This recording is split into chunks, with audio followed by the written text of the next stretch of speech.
Assalamualaikum warahmatullahi wabarakatuh. Saya di sini akan mempresentasikan sistem ekskresi manusia pada kulit dan hati.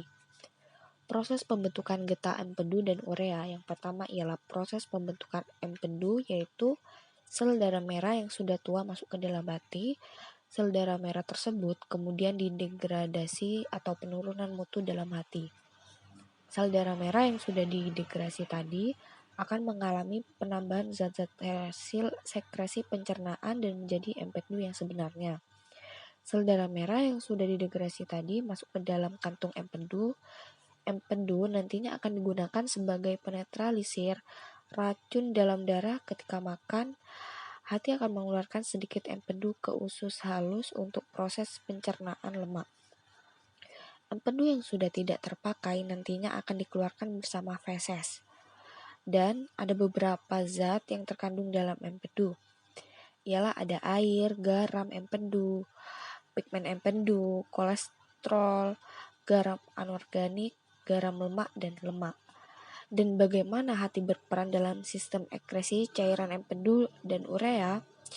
Selain berperan dalam proses pencernaan, hati juga berperan dalam sistem ekskresi dengan melakukan proses penyaringan darah menghasilkan cairan getah empedu dan urea. Produksi cairan empedu juga membentuk atau membuat sampah-sampah yang kelebihan lemak di usus kecil saat pencernaan. Yang kedua ialah pembentukan urin, yaitu darah yang membawa sisa-sisa metabolisme protein akan masuk ke ginjal melalui pembuluh darah menuju ke glomerulus. Dalam glomerulus terjadi filtrasi zat-zat yang bermolekul kecil dalam darah atau penyaringan, seperti air, garam, amonia, urea, dan gula.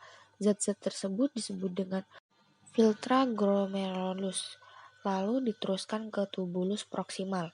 Di dalam tubulus proksimal terjadi reabsorpsi penyerapan kembali terhadap zat-zat yang masih diperlukan, yaitu air, garam, dan gula, dan zat-zat lain yang tidak diserap atau tidak dapat diserap akan menjadi urin primer. Urin primer masuk ke dalam tubulus distal dan akan terjadi augmentasi, yaitu penambahan zat-zat yang tidak diperlukan ke dalam urin primer sehingga menjadi urin sekunder. Urin sekunder adalah urin sesungguhnya.